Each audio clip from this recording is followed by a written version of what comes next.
Fozzie's some batshit guy that just wants to hang around in friggin' caves all day. I'm an idiot. I know nothing. A show and tell of some sort of acid wash. It's beautiful. This is Pataleshwar Sundahe. I think we're done. Manu, are we done?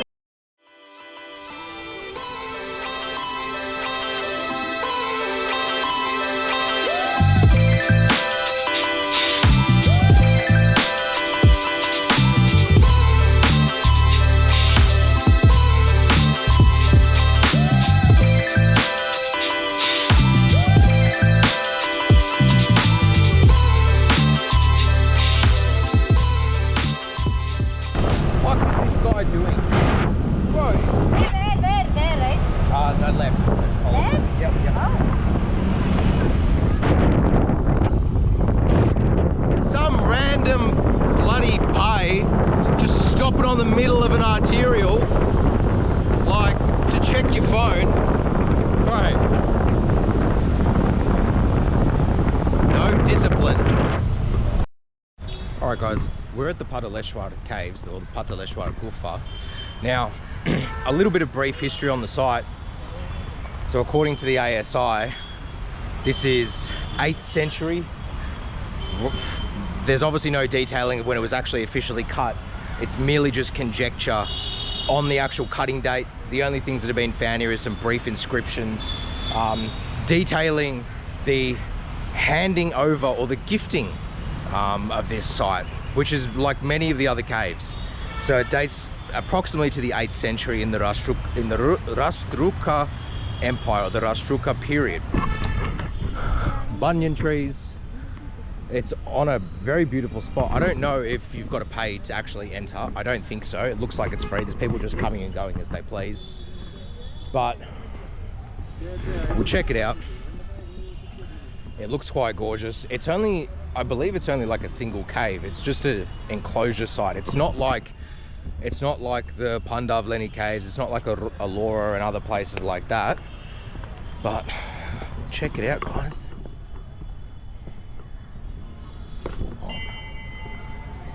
So there's a Shiva Mandir as well. Now, whether the Shiva Mandir came afterwards or not is another thing entirely, but we'll check. Some boreholes. Whoa. Full on, man. Whoa. Wow. Let's just put the shoes. Yeah. Now, because there is a Shiva Mandir here, because it isn't on a temple site, shoes off, like always. Don't scratch it. Manu got some grease on her shoes from the scooty. So, a beautiful Nandi. Now, it looks like it's come afterwards, but it might be the original. There's obviously been some repair work that's been done. Wow, this is actually quite old. You whispered. Oh, I know.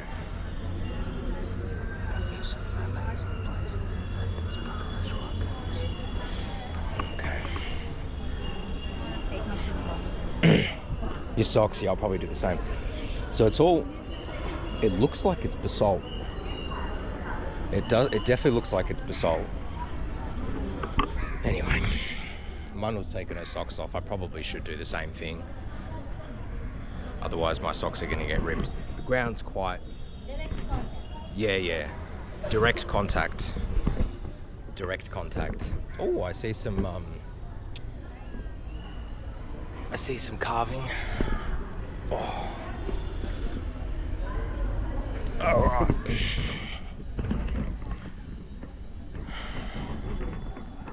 Very, very beautiful. We'll check inside there shortly.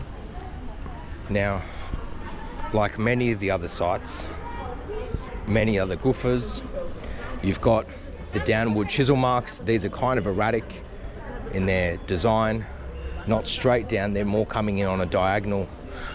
So obviously there was a lot of basalt, a lot of rock that was moved here at a point. Fuck, this is mental.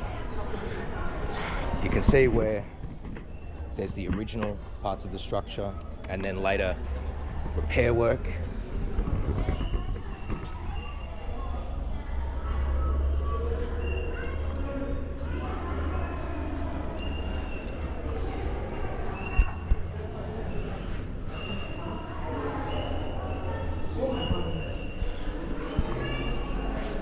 like some sort of basin or bathtub, but clearly incomplete work. There's more of the downward chisel marks, the excavation process, and this would obviously, I mean, in my professional opinion, this is probably the humble beginnings. This would probably eventually go all the way across and then dig out into a lower level.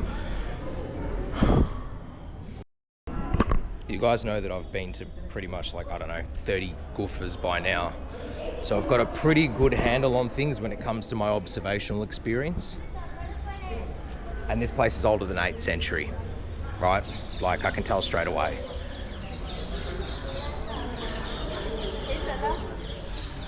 Whoa. Right, so this is the Shiva Mandir. Oh no, the Shiva Mandir is in there. We have the Nandi.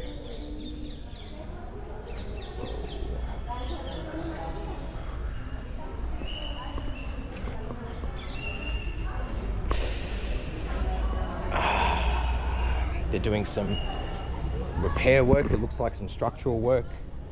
As you can see, the rock's begun to erode, and that would just be the seasonal rains that come in. Huh. Very interesting. Very interesting. See these scoop marks that you see at Elora? You can see all the chisel marks around the enclosure of the site. There's quite a lot of them, to be honest with you.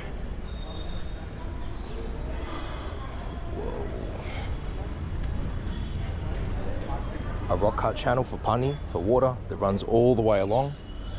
But it ends over there, so obviously, if it doesn't lead to anything, it's generally an understanding that that is incomplete. Probably would have gone into another section. Oh. Oh. There are stairs. Oh. This. Definitely. Now, I don't know if you guys can see this, and you probably can't. Oh, let's get down. Let's get down.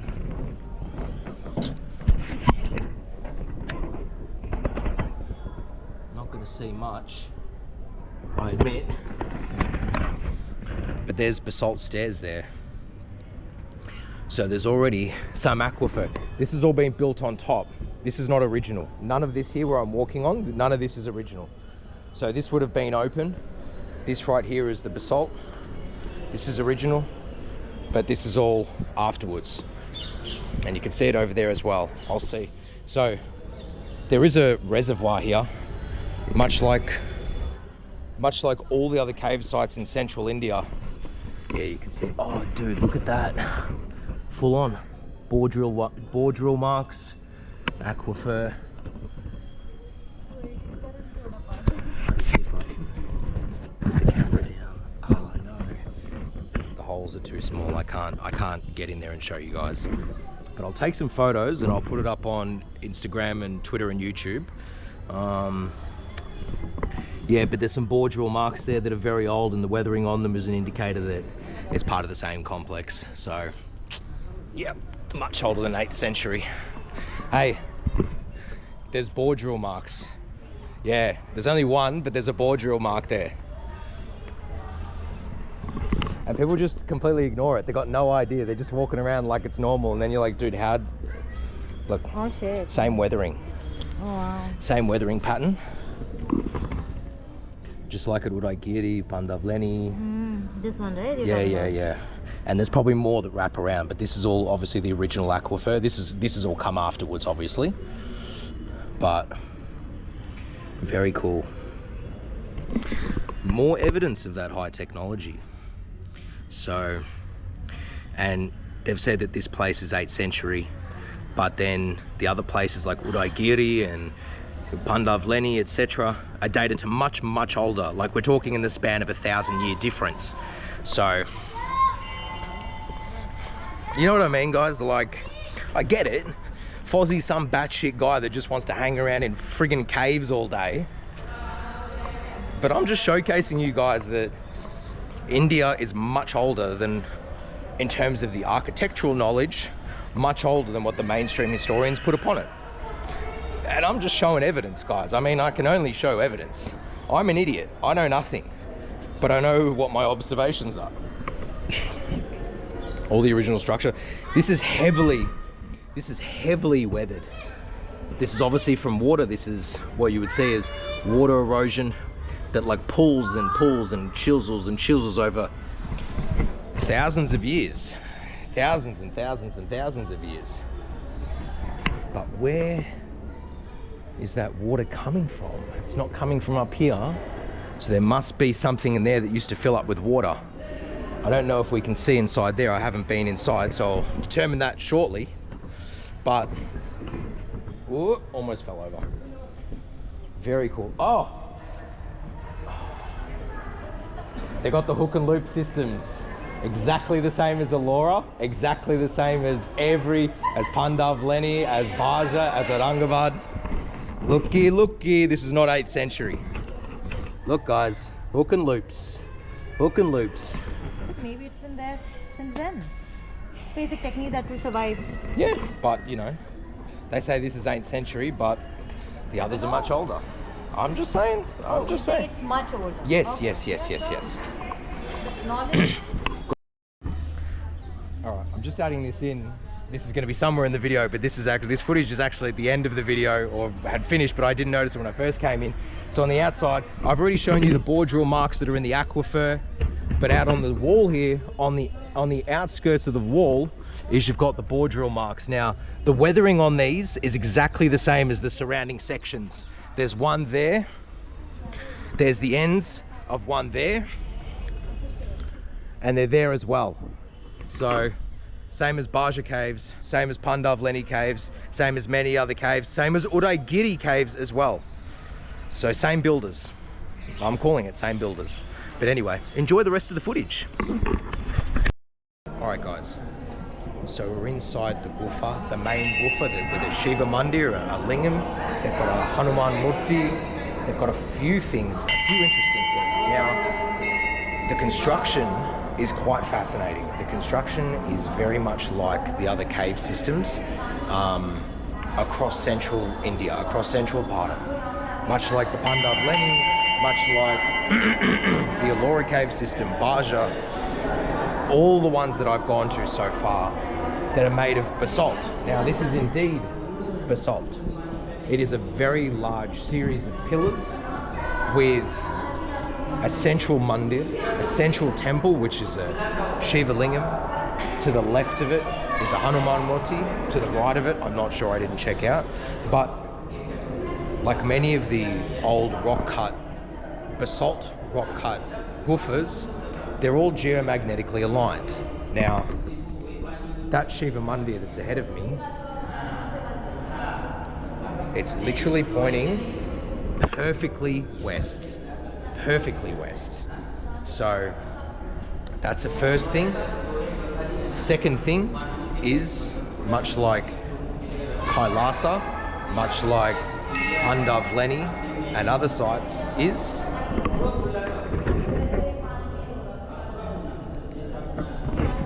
the hook and loop systems. Now these are littered across the back of the site. I'll show them to you guys soon. It's a bit dark on the other side, but I'll see what I can do. This crossboard game that you see at other systems or other cave sites is absolutely fascinating. This place is older than 8th century. I don't know which person dated it to the 8th century, but it is certainly older. There's markings on the floor across this outer section of pillars. I assume that's come later, but it might not have. There's some outer wall markings, which is quite interesting. So these block designs, obviously the early workings of what was to be a Murti, possibly Ganesh, and then over here, and then subsequently straight ahead. Now, I'm not sure if you guys are going to be able to see this. I'm not sure if you're going to be able to get a form, but this could possibly be Vishnu, and this could possibly be Shiva, or vice versa. It's quite hard for me to tell. But what I did notice, and what I found quite interesting in fact, is there's almost a show and tell of some sort of acid wash. Now I'll show you what I mean by that. So right here you just have regular rock cut basalt, right? But then down here you have something which has tiny little hole markings in it, which kind of an indicator of something that's corroding away at an exponential real-time rate. Much like you would imagine if someone got polystyrene and took the polystyrene and sprayed it with a can of spray paint, and it begins to form bubbles and eats away at the polystyrene. It has a very, very similar look, which is quite interesting. So yeah, I'll show you guys more of the site in just a moment, but yeah, stay with me. Hope you're enjoying.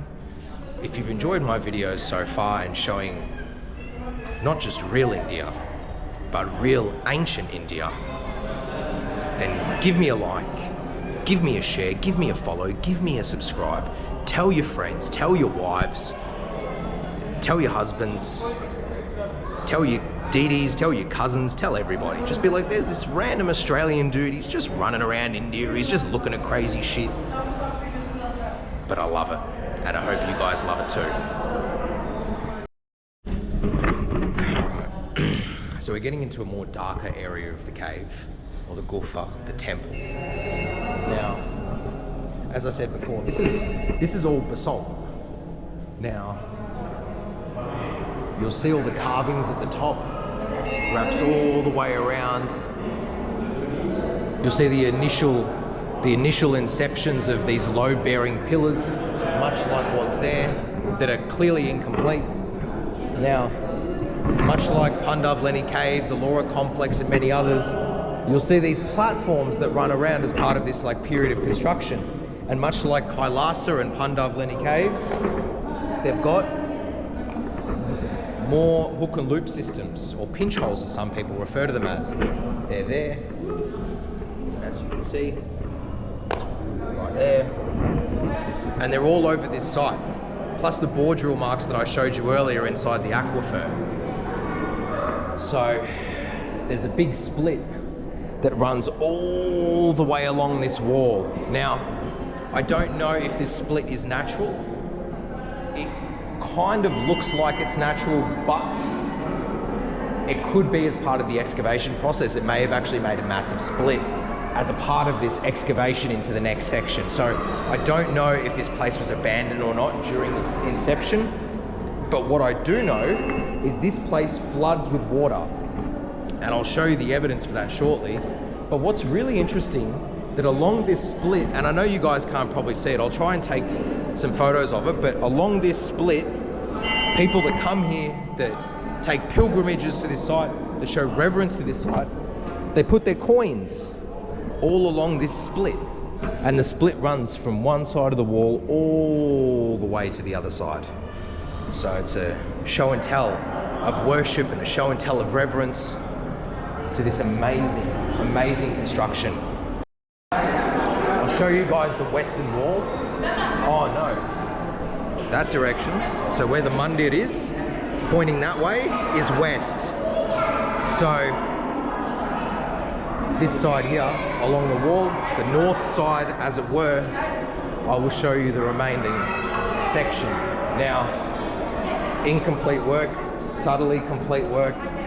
You'll see along what you would see as maybe a shikara, which is around the base of what a temple is.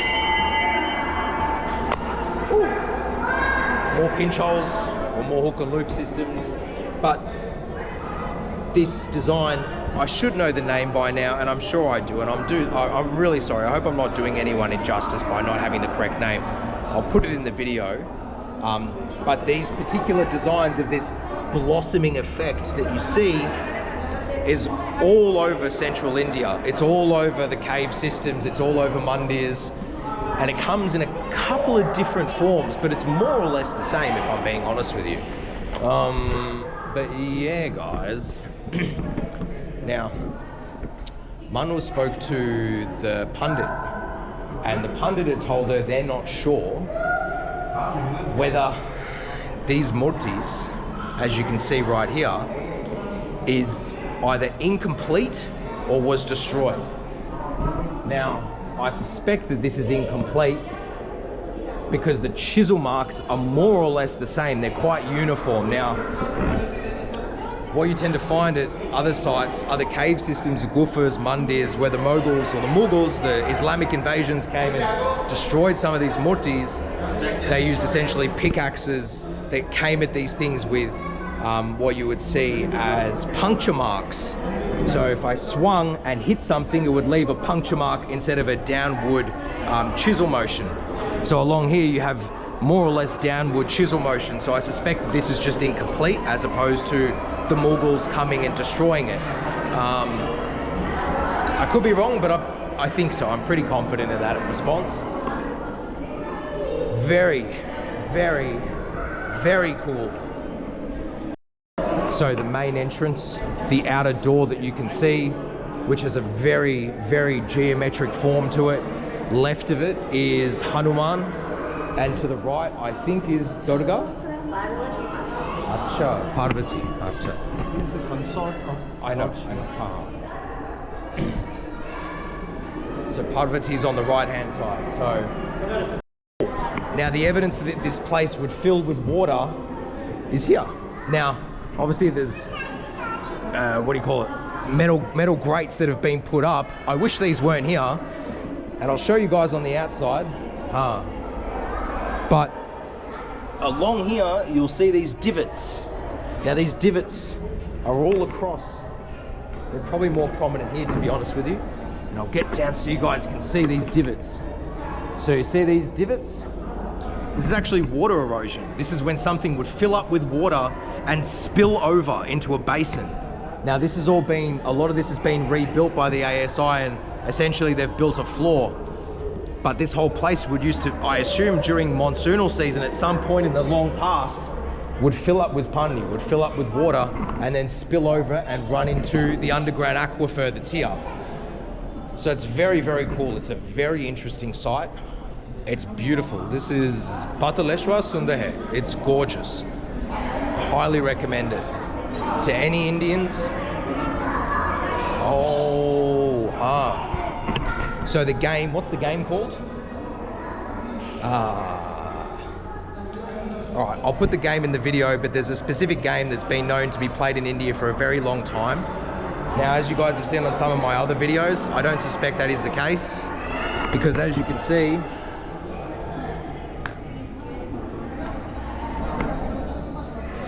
perfect west, north, east, south. But people will see this as a board game. I don't suspect this is a board game. I suspect this was actually a specifically designed inscription to showcase the other builders that would come to the site that this is in fact actually a design of north, south and east and west, for them to understand where they need to build, where they need to put murtis, where they need to chisel out specific pillars, etc. So very, very interesting. Very cool. Okay. I like this place. Do we like this place? Hey, do we like this place? She doesn't want to be on the camera. Okay. Very, very cool. So if you guys haven't come to the Pataleshwar Gufa in Pune, whether you're an Indian citizen or whether you're a foreigner, if you have a few days in Pune, this place is central Pune. It's not difficult to get to. It's very simple to get to. You don't have to drive out 40 kilometers, 50 kilometers. This place is in the heart of the city. And let me tell you, this place is incredible. I would highly recommend it for anyone that's interested in the rock-cut architecture of central Bharat. Pataleshwar Gufa Sundarhe. So yeah, I think we're done. Manu, are we done? Okay guys, so I've shown you enough evidence to support that this place is much older than the 8th century. I don't know where they get the 8th century dating from. As I said, it's probably just some brief markings on a wall somewhere that someone's done. It could be the slight architectural style that they've come to the determination that it is the 8th century. But from what I've shown you, from the hook and loop systems, from the underground aquifer, from the bore drill marks that are just over there inside the aquifer, and the geomagnetic alignment to west as opposed to north and to south, are hallmarkings of a much older and high technology. So if you've enjoyed this footage of the Pataleshwar Gufa in Pune, then I highly recommend to come and visit it if you haven't. It is gorgeous, it is serene, it is an incredible place to see. So from me to you, wherever you are on the planet, good morning, good afternoon, and good evening, and Jai Shri Ram.